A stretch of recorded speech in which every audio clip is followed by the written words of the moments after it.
Voilà, donc dans exercice 3, la dernière version que vous aviez obtenue sur le texte, le paysage avec le texte dedans. Alors ici, je vais peut-être enlever certains calques de l'affichage.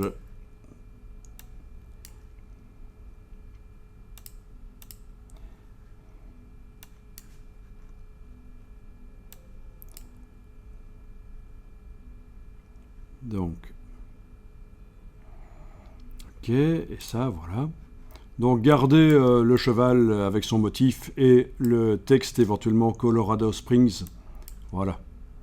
Ou autre chose que vous aviez tapé, évidemment.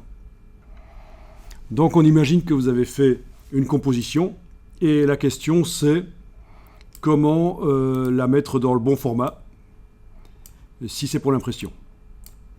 Je ne vais pas vous le montrer en utilisant InDesign, parce que là c'est facile pour ceux qui connaissent, mais pour ceux qui ne connaissent pas, ça va être long et pénible. Donc on va le faire dans Photoshop. Donc vous allez enregistrer ça, le fichier, vous allez l'enregistrer, et je vais le renommer sous le nom fichier à placer. Voilà.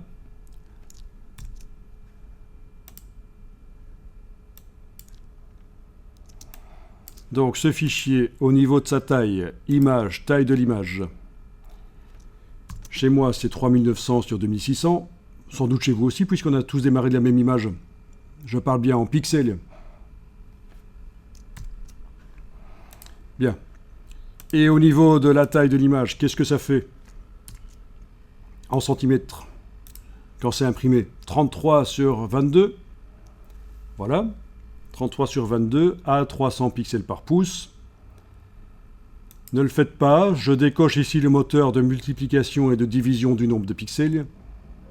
S'il me le faut à la largeur 15, la hauteur devient 9,98, 10 cm. La résolution augmente, mais peu importe. Mais c'est comme ça que ça fonctionne. J'ai un nombre fixe de pixels dans l'image. Si je mets un format, par exemple 8 cm de largeur, la densité des pixels augmente. C'est comme une éponge sur laquelle vous appuyez. Elle contient toujours la même quantité de matière, l'éponge. Mais la matière devient plus dense. A l'inverse, si vous tirez sur l'éponge, elle s'agrandit. Si je mets par exemple ici 40, elle s'agrandit et la matière diminue. Si je mets 60, voilà. On est d'accord, vous avez compris la notion de résolution, le nombre de pixels qui sert à faire l'image sur un pouce sur le papier. On dit que pour une impression jet d'encre, il faut 150 pixels par pouce, c'est à peu près ce qu'il faut. Et pour une impression chez l'imprimeur, c'est 300. Mais ça va dépendre aussi du niveau de qualité. Parfois, on peut monter jusqu'à 400 pixels par pouce, 450. C'est l'imprimeur qui va vous le dire en fonction des spécifications techniques de ce que vous voulez, comme qualité de sortie. Voilà. Donc, mais en fait, peu importe comment c'est réglé ici, je vais cliquer sur Annuler. La seule chose qui compte ici, c'est la définition, c'est-à-dire le nombre de pixels qui composent l'image. Et alors, vous allez pouvoir fermer l'image, en fait, et faire votre format dans Photoshop, fichier nouveau. Voilà, le format qu'on va définir en centimètres, certainement, si c'est pour une impression. Alors, l'imprimeur va vous dire qu'il faut que ça va être imprimé, ça va être un flyer de 12 cm de large et 8 cm de haut, par exemple. Voilà, 12,8. Il va peut-être vous dire qu'il faut du fond perdu. Il faut que ça déborde un peu. Parce que, techniquement, avec certaines techniques d'impression, on ne sait pas imprimer jusqu'au bord des pages. Donc, il faut faire un format légèrement plus grand. Donc, vous allez peut-être indiquer 12,6. En général, on met 3 mm de fond perdu et 8,6. Donc 126 mm sur 86. 12,6 cm sur 8,6. D'accord, vous voyez? Donc le fond perdu, ça c'est quelque chose à discuter avec l'imprimeur.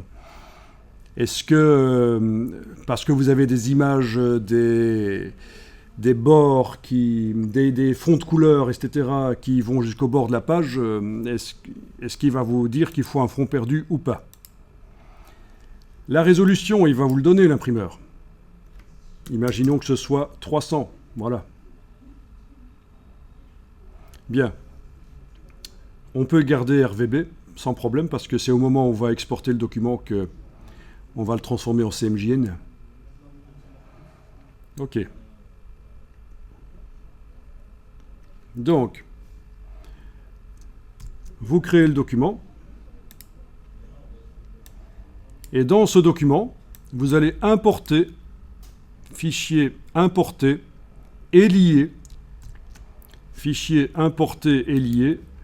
Vous allez importer votre document que vous avez enregistré. Document Photoshop.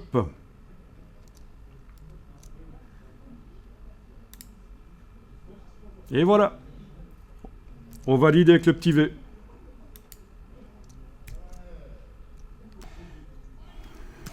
Donc, le document s'est placé.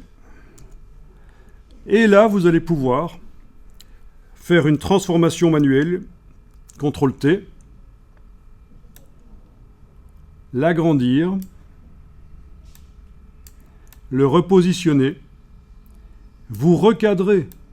Vous décidez encore à ce stade-ci comment vous placez votre document sur votre format. Alors vous allez dire, oui, si on fait comme ça, c'est foireux, parce que le texte est coupé, mais c'est pas grave. Vous validez. Et ça, vous pouvez le faire autant de fois que vous voulez, agrandir, réduire, parce que quand on importe un objet, il s'importe en tant qu'objet dynamique, en fait. Et ça, c'est objet dynamique lié. Oui, à la place de l'icône d'objet dynamique habituel, on a une chaîne. Donc, c'est une espèce de super objet dynamique. Et vous allez voir en quoi c'est intéressant. Et donc, voilà, il ne faut pas se dire « Ah, je ne dois pas trop chipoter, agrandir, réduire, repositionner ». Ça n'a pas d'importance, ça ne détruit pas l'image. Voilà. Là-dessus, vous pouvez aller mettre, vous pouvez verrouiller le calque éventuellement et aller mettre d'autres choses comme des zones que je crée ici avec l'outil de sélection, par exemple. Voilà, une zone. Regardez, vous allez tester après. Je fais une zone dans laquelle je veux mettre du texte, par exemple. Je crée un calque. Et dans la zone sélectionnée, je vais remplir d'une couleur. Édition remplir avec couleur. Ok, il n'a pas voulu. Pourquoi? Parce que ceci était coché dans la boîte remplir. Je ne sais pas pourquoi. Oui, la dernière fois qu'on l'a utilisé, on a dû cocher ça. Ok. Ok, là ça marche. Je désélectionne. Je peux gérer l'opacité de ce calque pour faire un mélange. Vous voyez? Je peux changer la couleur facilement par image, réglage, teinte, saturation. Vous allez dire, pourquoi est-ce qu'on n'utilise pas un calque de réglage? Parce que là, c'est un aplat de couleurs, il n'y a pas beaucoup de nuances. C'est un aplat de couleurs, il n'y a pas beaucoup de nuances qui risquent d'être perdues si on retourne 36 fois dans teinte, saturation. Voilà. Je peux cocher la case colorisée aussi, dans teinte, saturation, et aller modifier tout ça. Enfin voilà, on est très libre. Par-dessus ça, je peux mettre du texte. Ça peut être un bloc texte dans lequel je vais venir coller des choses.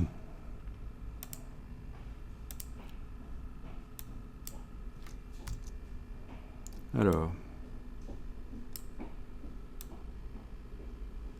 voilà. Donc ça peut être un bloc texte dans lequel on vient coller des choses, du texte d'ailleurs, etc. Voilà, au niveau de la couleur, on va mettre comme ça, voilà. Enfin, vous voyez, vous composez. Je vais enregistrer ceci.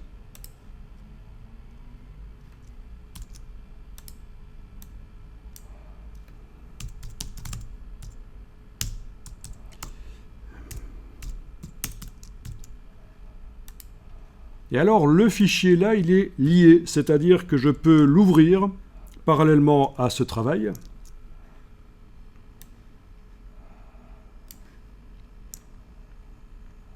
Je vais l'ouvrir.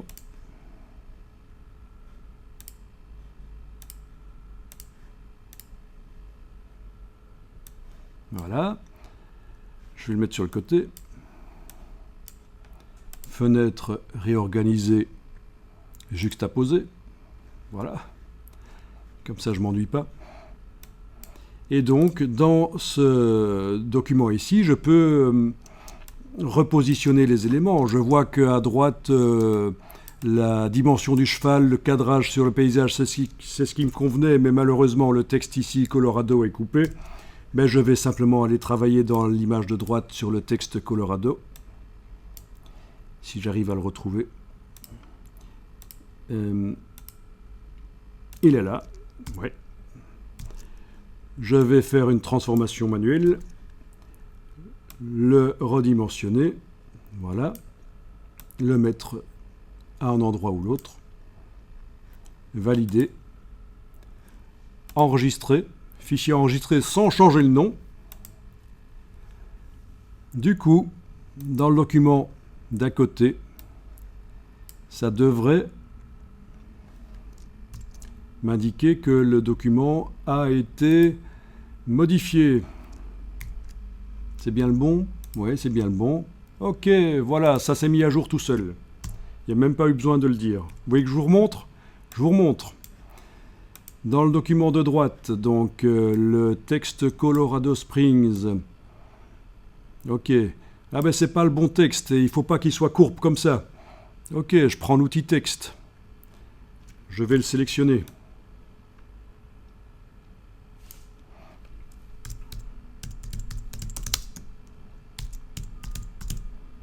Voilà. Là au-dessus, je vais aller annuler la transformation. Ok. Voilà, je le repositionne. Je fais fichier enregistré. Et ça, vous pouvez le faire avec plusieurs images importées dans votre composition, bien sûr. Donc ça devrait se mettre à jour à un certain moment ici à gauche sur ma composition.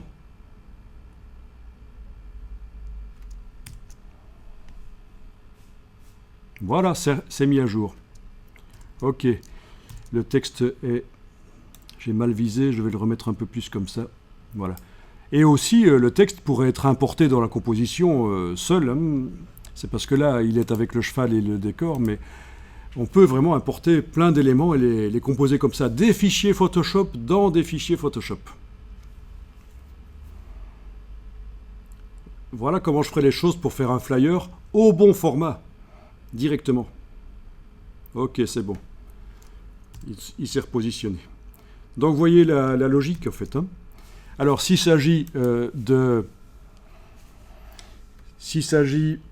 faire un bandeau, une image pixel, donc fichier nouveau. Cette fois-ci, je vais définir en pixel. Donc, on me dit que le bandeau fait 1200 sur seulement 400. C'est un peu peu, hein, 480, on va dire. Voilà. Ou l'image, voilà. C'est défini en pixels. Ben là aussi, je vais importer mon document. Importer et lier. C'est ce qui me permet que quand je modifie le document d'origine parallèlement, ça se met à jour. Voilà. Le voilà. Touche F, je vais temporairement passer plein écran. Donc dans ce bandeau pixel, je transforme l'image, je la positionne, etc. Et ça pourrait même être un bandeau dans l'autre sens. C'est pas un problème. Si je vais dans Image, taille de l'image, et que je dis que ça va être... attendez un peu que je vois ça. Non, on va faire ça autrement. Sinon, ça va modifier les choses. Je vais plutôt utiliser ceci, l'outil de recadrage, dans lequel je vais indiquer donc 480 1200.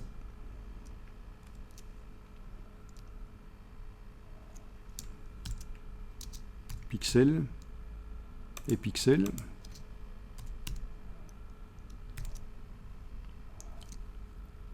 Ok. Donc je peux même déterminer un format vertical. Ok, voyons un peu ça, taille de l'image. Ok, j'aurais dû choisir ici de préciser des pixels. J'annule, excusez-moi. Donc avec l'outil de recadrage, largeur-hauteur, pas rapport à largeur-hauteur, mais largeur-hauteur, voilà. Donc je voulais dire 480 px, 1200 px. Là, ça devrait le faire.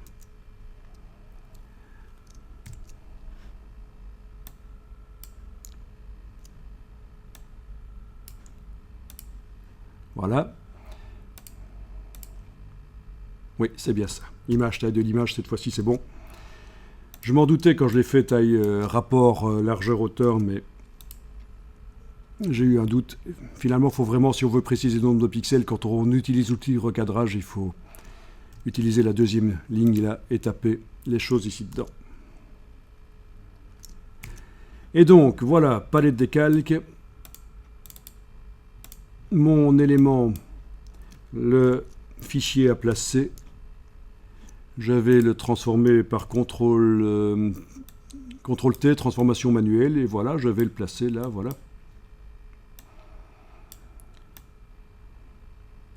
Ok. Ça va? Vous voyez le principe?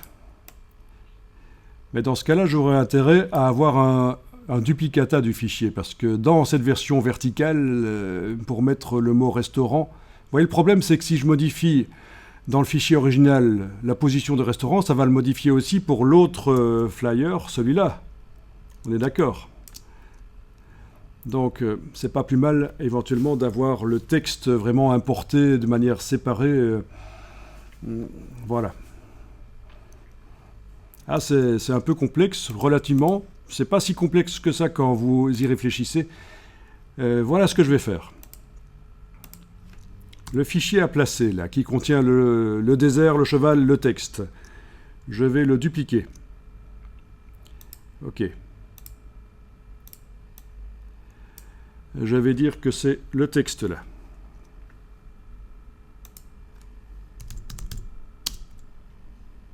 Ok.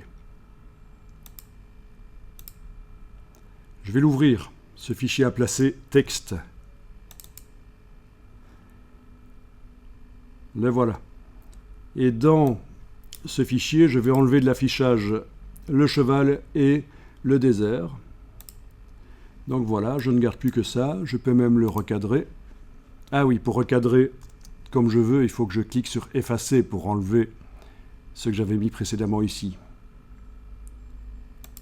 Effacer, voilà. Donc je peux recadrer comme je veux en principe, oui. Voilà. Autour du texte.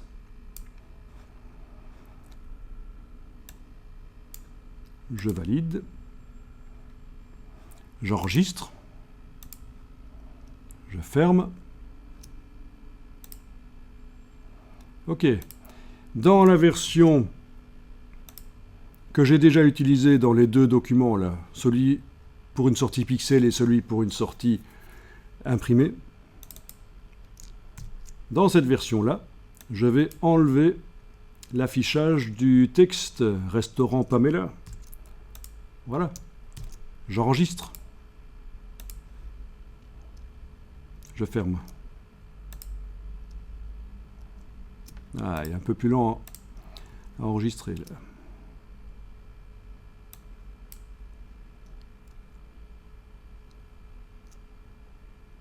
Ok. Donc, dans mon flyer ou dans mon bandeau vertical, j'ai plus le texte. Et je vais l'importer comme élément séparé. Fichier importé et lié. Je vais aller importer mon texte là. Fichier à placer texte. Je valide. Par transformation manuelle, là, je vais pouvoir l'agrandir et le tourner. Voilà. Ok. Le positionner éventuellement. Voilà.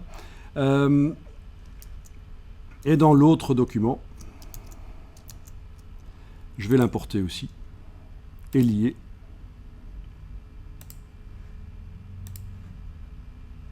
Et le positionner. Voilà. Ok, donc il est dans les deux, le texte. Le même élément. Si je trouve que c'est pas terrible, je peux aller l'ouvrir, changer son look, en allant juste activer le texte là, et en allant chercher dans les styles éventuellement. Style. Voilà, je vais plutôt faire ça. J'enregistre, sans changer le nom. Toujours, puisqu'il est utilisé par d'autres documents, il ne faut plus changer le nom. Voilà. Et ben voilà. Dans le flyer, c'est modifié. Et dans ceci aussi. Voilà. Bon, évidemment, c'est vite fait, mais vous voyez le principe. Alors, pour l'exportation de cette image pixel, donc le PNG est une bonne solution, en effet. Et donc, vous pouvez, c'est pas interdit, faire fichier enregistrer sous et choisir d'enregistrer. Alors, c'est pas possible parce qu'il y a des calques, mais vous allez enregistrer une copie. Donc, du coup, dans la copie, les calques vont être réunis ensemble, PNG. Alors, ça génère un PNG qui n'est pas optimisé, vraiment hyper léger, mais on n'en est plus à ça. On n'est plus avec du web super lent d'il y a 15 ou 20 ans, sauf si vous vous adressez à des pays du tiers-monde. Sans rire, c'est vraiment des choses qui arrivent. On continue encore d'optimiser vraiment les choses pour un web lent, mais voilà. Disons que le PNG dans la boîte d'enregistrement sous, il est pas mal, quoi. Voilà. Alors, oui, vous avez le choix ici d'optimiser à l'enregistrement quand même. Mais c'est vrai que nous avons d'autres manières d'exporter du PNG maintenant.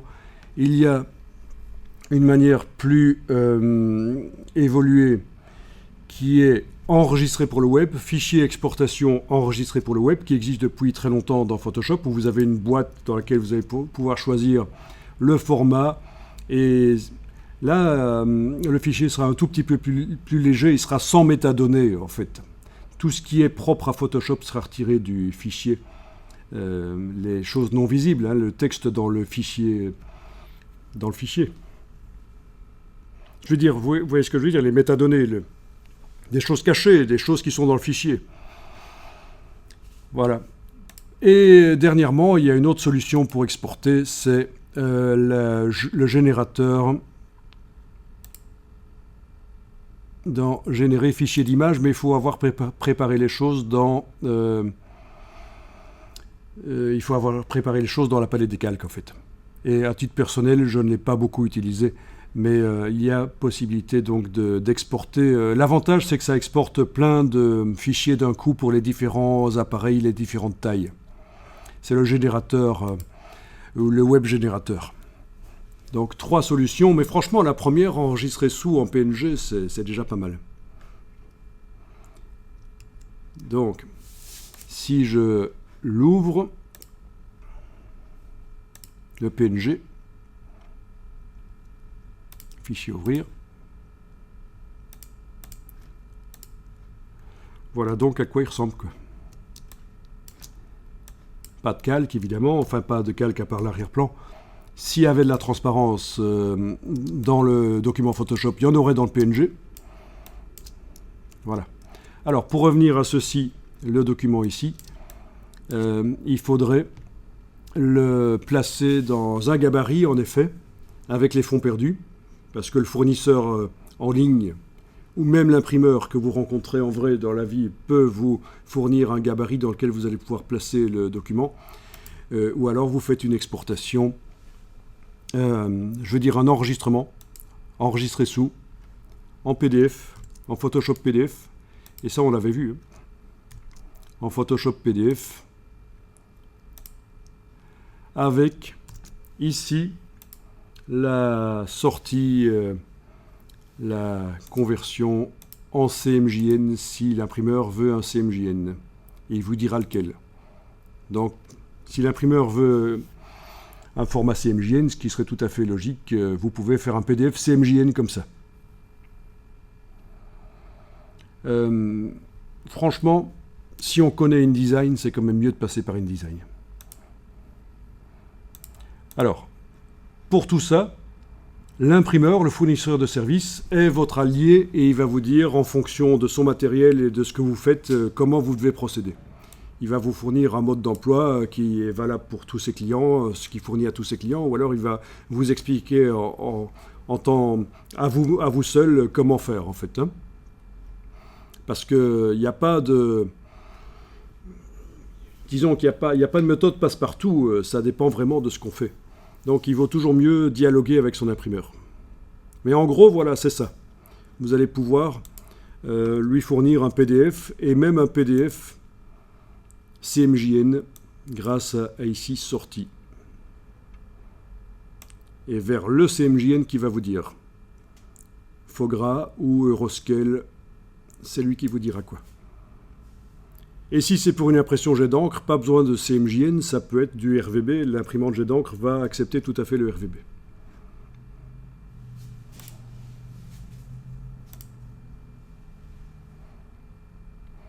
Est-ce que ça répond un peu à vos questions sur la manière de sortir? C'est quelque chose qu'on devait voir, hein.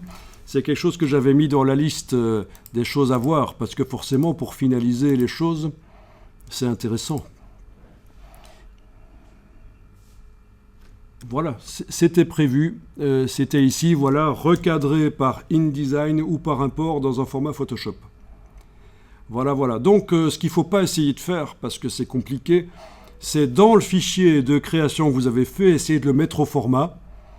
C'est mieux de l'importer, parce que vous allez pouvoir le repositionner, et c'est à nouveau une étape créative, le repositionnement de votre création dans le format imposé final.